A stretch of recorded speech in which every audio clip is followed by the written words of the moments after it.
یہ کیس کیا ہے؟ اب یہ ذرا جو لیٹسٹ میرے پہ کیس ہوا ہے، مجھے تو یہ پتہ ہی نہیں تھا، کیونکہ میرے پاس اتنے کیسز ہوئے ہیں، مجھے تو اندازہ ہی نہیں کہ کون سا کیس کون سا ہے۔ مجھے صرف اتنا پتا ہے کہ بلوچستان میں کسی نے کیس کیا ہوا ہے، اور وہ ایسا فولش کیس ہے کہ اس کی کوئی حیثیت ہی نہیں ہے، اس کے اوپر میں نے کبھی توجہ ہی نہیں دی۔ وہ کیس کیا ہے؟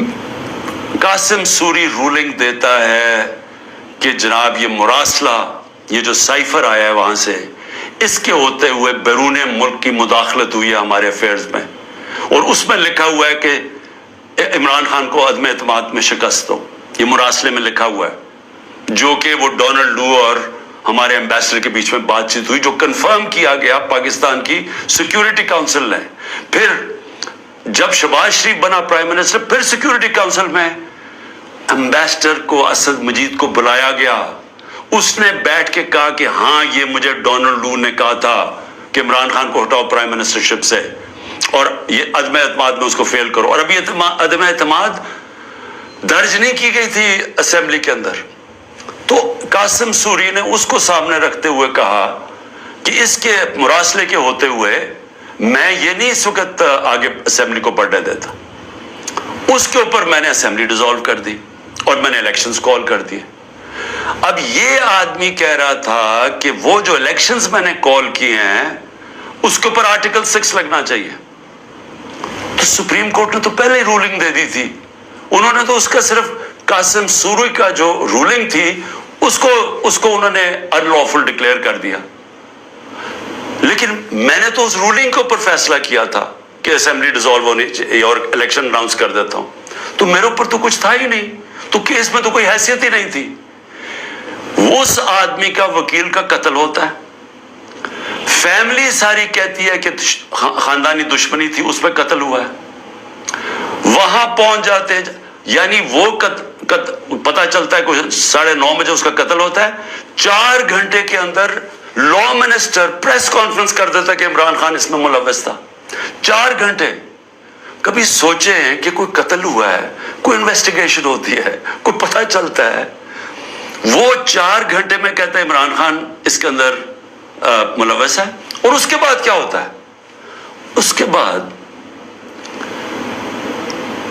آئی جی اٹھاتا ہے اس کے بیٹے کو، رات تک آئی جی اس کو اپنے پاس رکھتا ہے، اور اس سے پھر ایک اور سٹیٹمنٹ آ جاتی ہے کہ جی یہ عمران خان نے قتل کروایا میرے باپ کو۔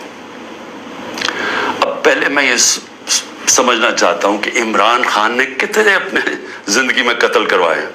150 سے اوپر تو میرے اوپر کیسز ہیں، تو کیا میں ادھر بھی کسی کو قتل کروانے کے چکر میں ہوں؟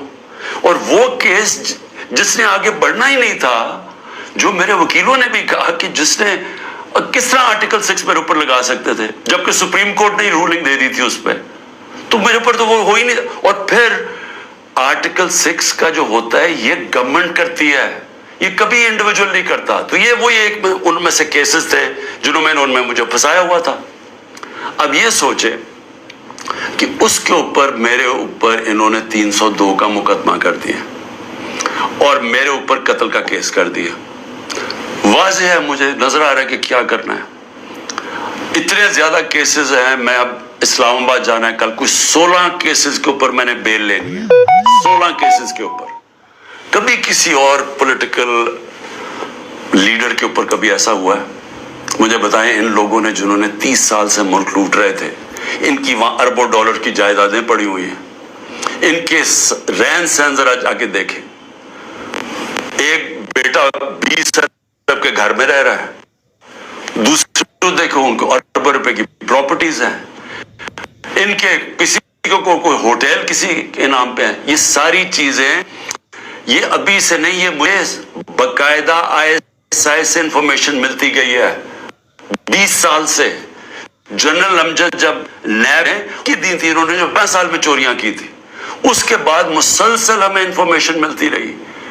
جب اس کے بعد جب ہماری گورنمنٹ آئی تو اس کے بعد ہماری اپنی ایجنسیز انفارمیشن دیتی تھی، ISI بتاتی تھی کہ انہوں نے کیا کیا ان کی پراپرٹیز ہیں، اس سے پہلے بھی دیتی تھی۔ جب ان کی 10 سال دونوں نے حکومت کی تب ملتی رہی۔ ان کے اوپر تو کوئی اس طرح کی چیزیں نہیں ہوئی۔